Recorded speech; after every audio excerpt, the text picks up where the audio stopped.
Hi friends, how do we feel when friends around us who with whom we hang out, with whom we share a lot of things and even secrets of our life, they don't stand along with us in our tough times, in our difficult times. This is the exact scenario which we can read in the Gospel according to Mark chapter 14, where chief priest and the teachers of the law who have schemed and plotted to kill Jesus. This is not the first time they are trying to scheme and plot against Jesus and kill him. Read this gospel carefully. We come through the same situation in chapter 3 verse 6, chapter 11 verse 18, chapter 12 verse 12. Immediately after speaking of this plotting and scheming of the chief priests, Mark brings in a unnamed woman. She brings one of the costliest perfumes and anoints Jesus. My friends, if you see the passage carefully, if you read the passage carefully, the people, those who are standing there, they rebuke her. And once they do so, Jesus immediately takes her side and says, "Let her alone. Whenever the gospel is preached and proclaimed, she will be remembered for what she have done." And the following verses says, then follows, "Then Judas Iscariot, one of the 12, went to the chief priests to betray Jesus. They were delighted to hear this and promised to give him money. So he watched for an opportunity to hand him over." What a beautiful contrast between two people.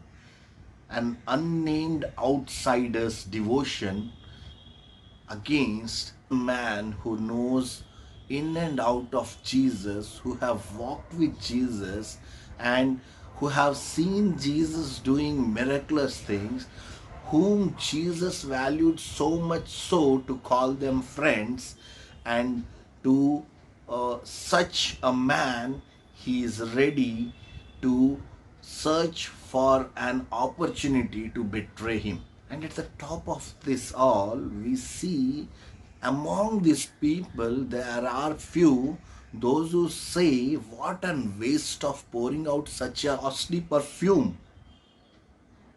How sad it is that this outsider, this unnamed woman, could recognize the value of Jesus, and she could understand the pain that Jesus is going to endure for the people in the coming days, made an offering, a devotion to Christ. Whereas we see people, those who know Christ, says it's a waste. I think this is not a comment against her devotion, against her act, but it's a comment with an ignorance of not knowing or understanding who Jesus is actually.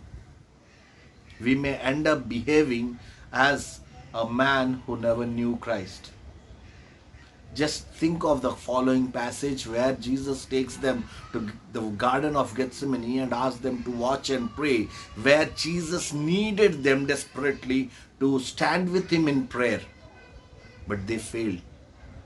Look at the following passage where, when Jesus was about to be arrested, they all ran away.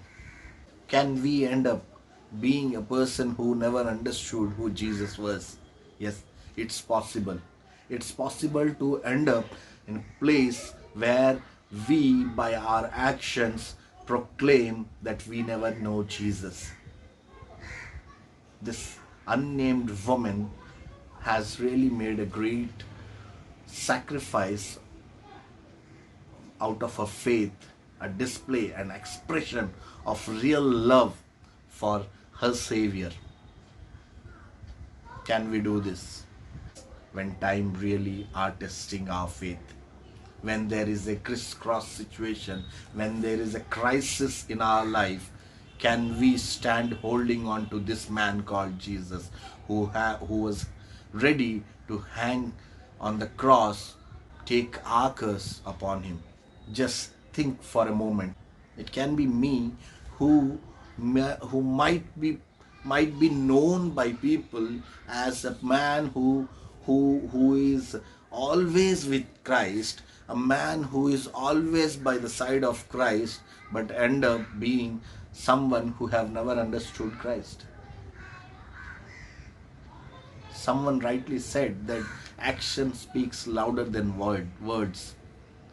I believe that day had made an history when this woman's action was so loud enough that it still rings in our ears. It still rings in our ears. May God bless you as you continue to think through out this day on this thought.